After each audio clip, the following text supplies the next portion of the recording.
Imam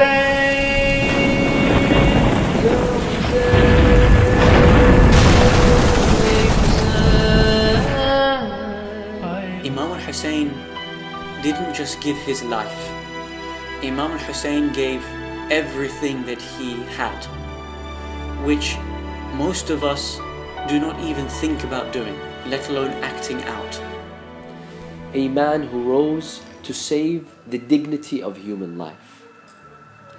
A man who rose to give freedom to humanity, because people are enslaved to their desires, to injustice. Imam Hussain was a man who fought against tyranny, fought against oppression. You don't have to be Muslim to condemn tyranny and oppression. In one of the salutations that is given to Imam al-Hussain, one of the most famous ones is called the Ziyarat of Warith, and that is the salutation of the inheritor. And he is known as the inheritor of Adam and Noah and Moses and Abraham and Jesus and Muhammad, peace and blessings be upon them all. Which means the reality is that when we spread the message of Imam al-Hussain, we are actually spreading the message of all the prophets. They are one single body of thought, and that is to establish justice on earth. So therefore, if you are Christian or you are Jew or of any faith, indeed even if you are not of faith, the fact that all of these individuals were trying to bring about a just and righteous society, that is something that everybody should be getting behind today.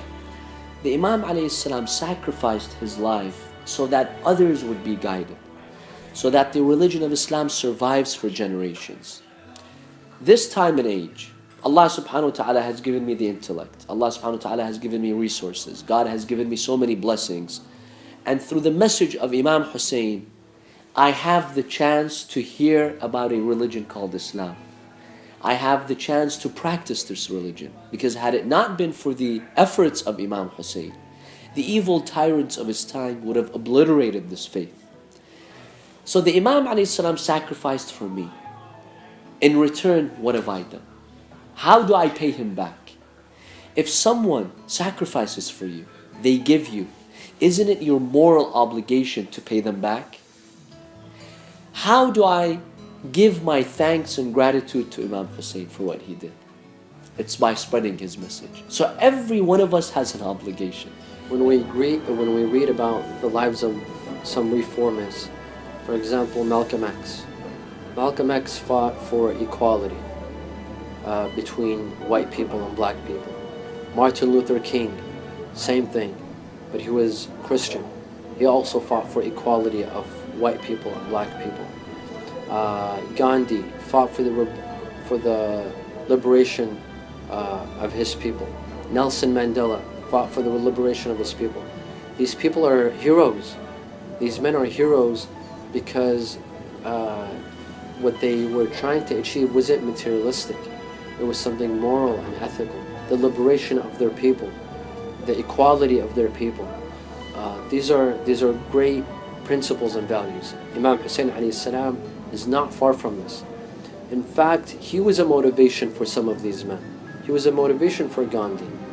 The 10th Day campaign relates to the 10th of Muharram, an event in 61 after Hijrah, 1400 years ago, in which the grandson of the Holy Prophet of Islam, Muhammad, peace and blessings be upon his family, rose in order to free his entire community from oppression. And because of the sacrifice on that day and thereafter, we come together to remember this event. So the 10th day programs that we commemorate is in order to let the world know of his sacrifice and how he stood for humanity and directly against oppression. The 10th Day campaign aims to spread the message of Imam Hussain alayhi salam here in the UK and in Manchester for non-Muslims. For non-Muslims to understand who is Imam Hussain, what was his message, why was he killed, why was he killed in this way.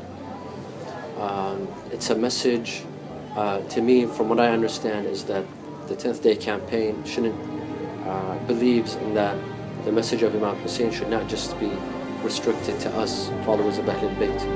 the whole world should know about what happened on Ashura, what happened on the 10th day of Muharram. Imam al-Hussain alayhi salam stood to repel injustice, to give dignity to human life.